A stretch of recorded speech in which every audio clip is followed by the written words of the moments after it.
20 ವರ್ಷ. ಒಬ್ಬ ತಾಯಿಗೆ ಅದು ಕೇವಲ ವರ್ಷಗಳ ಲೆಕ್ಕವಲ್ಲ. ಪ್ರತಿದಿನವೂ ಬಾಗಿಲಿನತ್ತ ನೋಡುತ್ತಾ ನನ್ನ ಮಗ ಯಾವಾಗ ಬರ್ತಾನೆ ಎಂದು ಹೃದಯದೊಳಗೆ 1000 ಬಾರಿ ಕೇಳಿಕೊಂಡ ನೋವಿನ ದಿನಗಳು. ಕೋಡಂಪುಳದ ಆ ಸಣ್ಣ ಮನೆಯ ಅಂಗಳದಲ್ಲಿ ನಿನ್ನೆ ಆ ಕಾಯುವಿಕೆಯ ಅಂತ್ಯ ಕಂಡಿತು. ತನ್ನ ತಾಯಿಯನ್ನ ಎದೆಗೆ ಬಿಗಿಯಾಗಿ ಹಿಡಿದುಕೊಂಡು ಮಗು ಹಾಗೆ ಅಳುತ್ತಿದ್ದ ಅಬ್ದುಲ್ ರಹೀಂ. ಅವನ ಕಣ್ಣೀರನ್ನ ಕೈಯಿಂದ ತೊಳೆದು ನಡುಗುವ ಕೈಗಳಿಂದ ಕೆನ್ನೆಗೆ ಮುತ್ತಿಟ್ಟ ಪಾತುಮ್ಮ.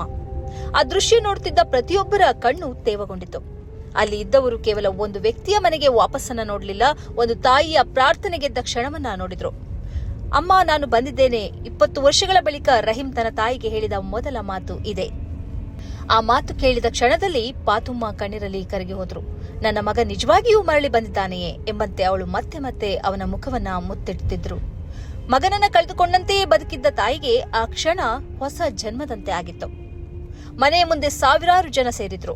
ರಹೀಂ ಕೈಬೀಸಿ ಎಲ್ಲರಿಗೂ ಧನ್ಯವಾದ ಹೇಳ್ತಿದ್ದಾಗ ಅವನ ಕಣ್ಣಲ್ಲಿ ಕೃತಜ್ಞತೆ ಮಾತ್ರವಲ್ಲ, 20 ವರ್ಷದ ನರಕ ಬದುಕಿನ ನೋವು ಕಾಣುತ್ತಿತ್ತು. ಬಾಲ್ಯದಲ್ಲಿ ನೋಡಿದ್ದ ಮುಖಗಳನ್ನೇ ಅವನು ಮತ್ತೆ ಗುರುತಿಸಿದ್ದ. ನೀವು ನನ್ನನ್ನ ಮರೆಯಲಿಲ್ಲ ಎನ್ನುವ ಮಾತು ಅವನ ಕಣ್ಣೀರಲ್ಲೇ ಸ್ಪಷ್ಟವಾಗಿತ್ತು. ನಿಮ್ಮ ಮಗ ಬರ್ತಿದ್ದಾನೆ ಎಂದು ಹೇಳಿ ಪಾತುಮರೊಂದಿಗೆ ಖುಷಿ ಹಂಚಿಕೊಳ್ಳಲು ಹಲವರು ಮುಂಚಿನ ದಿನವೇ ಮನೆಗೆ ಬಂದಿದ್ರೆ, ನನ್ನ ಮಗ ಮನೆಗೆ ಬಂದಾಗ ನನ್ನನ್ನ ಉಮ್ಮ ಎಂದು ಕರೆದರೆ ಮಾತ್ರ ನಾನು ನಂಬುತ್ತೇನೆ ಎಂದು ದಿನದ ಮೊದಲೇ ಫಾತುಮಾ ಹೇಳಿದ್ದರು.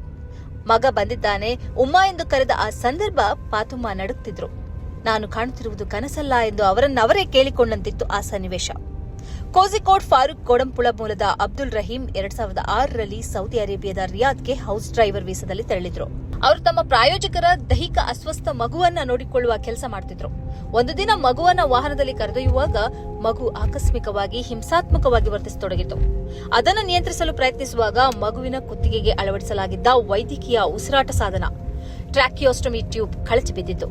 ಆ ಕಾರಣದಿಂದ ಮಗುವಿಗೆ ಉಸಿರಾಟ ತೊಂದರೆ ಉಂಟಾಗಿ ಸಾವಾಯಿತು. ರಹೀಂ ಮತ್ತು ಭಾರತೀಯ ರಾಯಭಾರ ಕಚೇರಿ ಹೇಳಿಕೆಯ ಪ್ರಕಾರ ಇದು ಉದ್ದೇಶಪೂರ್ವಕ ಕೊಲೆ ಅಲ್ಲ, ಅಪಘಾತವಾಗಿತ್ತು. ಆದರೆ ಸೌದಿ ನ್ಯಾಯಾಲಯ ಇದನ್ನ ಕೊಲೆ ಪ್ರಕರಣವೆಂದು ಪರಿಗಣಿಸಿ ರಹೀಂಗೆ ಮರಣದಂಡನೆ ವಿಧಿಸಿತು. ಆ ಬಳಿಕ ಆರಂಭವಾಯಿತು 20 ವರ್ಷದ ಕತ್ತಲೆ ಬದುಕು. ಪ್ರತಿದಿನವೂ ನಾಳೆ ಕೊನೆಯ ದಿನವಾಗಬಹುದು ಎಂಬ ಭಯದಲ್ಲಿ ಜೈಲಿನೊಳಗಿನ ಜೀವನ. ಹೊರಗೆ ತಾಯಿ ಪಾತುಮ್ಮ ಪ್ರತಿದಿನ ಪ್ರಾರ್ಥನೆ ಮಾಡುತ್ತಿದ್ರು. ಒಂದು ದಿನ ತನ್ನ ಮಗ ಮರಳಿ ಬರುತ್ತಾನೆ ಎಂಬ ನಂಬಿಕೆಯನ್ನ ಮಾತ್ರ ಅವರು ಕೈಬಿಡಲಿಲ್ಲ.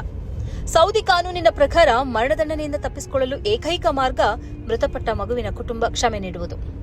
ಕೊನೆಗೆ ಅವರು 15 ಮಿಲಿಯನ್ ಸೌದಿ ರಿಯಾಲ್ಗಳು ಅಂದ್ರೆ 34 ಕೋಟಿಗೂ ಹೆಚ್ಚು ಭಾರತೀಯ ರೂಪಾಯಿ ಪರಿಹಾರ ನೀಡಿದರೆ ಕ್ಷಮೆ ನೀಡಲು ಒಪ್ಪಿದ್ರು. ಅಷ್ಟು ದೊಡ್ಡ ಮೊತ್ತ ಒಂದು ಸಾಮಾನ್ಯ ಕುಟುಂಬಕ್ಕೆ ಅದು ಕನಸಿಗೂ ಅಸಾಧ್ಯ. ಆದರೆ ಅಲ್ಲಿ ನಡೆದದ್ದು ಮಾನವೀಯತೆಯ ಅದ್ಭುತ. ಪ್ರಪಂಚದಾದ್ಯಂತದ ಮಲಯಾಳಿಗಳು ಒಗ್ಗೂಡಿದ್ರು. ರಂಜಾನ್ 27ರಿಂದ ಹರಿದು ಬರುತ್ತಿದ್ದ ಹಣವು ಈ ದಿನದಂದು ಮಧ್ಯಾಹ್ನದ ವೇಳೆಗೆ 34 ಕೋಟಿ ಭಾರತೀಯ ರೂಪಾಯಿಗೆ ತಲುಪಿತು. ಬಿಡುಗಡೆಯಾದ ನಂತರ ರಹೀಂ ತನ್ನ ತಾಯ್ನಾಡಿಗೆ ಹಿಂತಿರುಗುವ ಪ್ರಯಾಣವು ಈ ದಿನದಂದು ಆಗಿರುವುದು ಕಾಕತಾಳೀಯವಾಗಿತ್ತು. ರಹೀಂ ತನ್ನ ತಾಯ್ನಾಡಿಗೆ ಮರಳುವುದು ಇಡೀ ಜಾಗತಿಕ ಮಲಯಾಳಿ ಸಮುದಾಯದ ಹೃದಯ ವೈಶಾಲ್ಯತೆ ಮತ್ತು ಮಾನವೀಯ ಸ್ಪಂದನೆಗೆ ಸಾಕ್ಷಿಯಾಗಿದೆ. ಮರಣದಂಡನೆಯ ನೆರಳಿನಿಂದ ರಹೀಂ ಹೊರಬಂದರು. ರಿಯಾದ್ ಜೈಲಿನ ಕತ್ತಲಿನಿಂದ ಹೊರಟು ಏರ್ ಇಂಡಿಯಾ ಎಕ್ಸ್ಪ್ರೆಸ್ ವಿಮಾನದಲ್ಲಿ ಕೋಝಿಕೋಡ್ ತಲುಪಿದಾಗ ಅವನು ಕೇವಲ ಒಬ್ಬ ಕೈದಿಯಲ್ಲ, ತಾಯಿಯ ಪ್ರಾರ್ಥನೆಯ ಉತ್ತರವಾಗಿ ಮನೆಗೆ ಮರಳಿದ ಮಗ. ನಿನ್ನೆ ಕೋಡಂಪುಳದಲ್ಲಿ ಅತ್ತದ್ದು ಕೇವಲ ಪಾತುಮಾ ಅಲ್ಲ, ಮಾನವೀಯತೆ ಇನ್ನೂ ಬದುಕಿದೆ ಎಂದು ನಂಬುವ ಪ್ರತಿಯೊಬ್ಬರ ಹೃದಯವೂ ಅಂದು ಆನಂದ ಬಾಷ್ಪ ಸುರಿಸಿದೆ. ಈ ಕಾರ್ಯಕ್ರಮದ ಪ್ರಾಯೋಜಕರು Gadiyar group of companies, specialised in piling and shoring, engineering consultancy, firefighting, steel structures, real estate. Office, SIT Tower, Silicon Oasis, Dubai, UAE.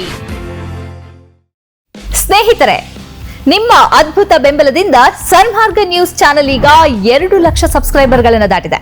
ಇದು ನಮ್ಮ ಯಶಸ್ಸಲ್ಲ, ಇದು ನಿಮ್ಮ ಯಶಸ್ಸು. ನಮ್ಮ ಮುಂದಿನ ಗುರಿ 4 ಲಕ್ಷ. ಇದು ಕಷ್ಟವಲ್ಲ. ನೀವು ಮಾಡಬೇಕಾದದ್ದು ಸಿಂಪಲ್. ನೀವು ಸನ್ಮಾರ್ಗ ನ್ಯೂಸ್ ಚಾನೆಲ್ ವಿಡಿಯೋವನ್ನ ನಿಮ್ಮ ಸ್ನೇಹಿತರಿಗೆ, ಕುಟುಂಬದವರೊಂದಿಗೆ ಹಂಚಿಕೊಳ್ಳಿ ಮತ್ತು ಅವರಲ್ಲೂ ಸಬ್ಸ್ಕ್ರೈಬ್ ಮಾಡಲು ಹೇಳಿ.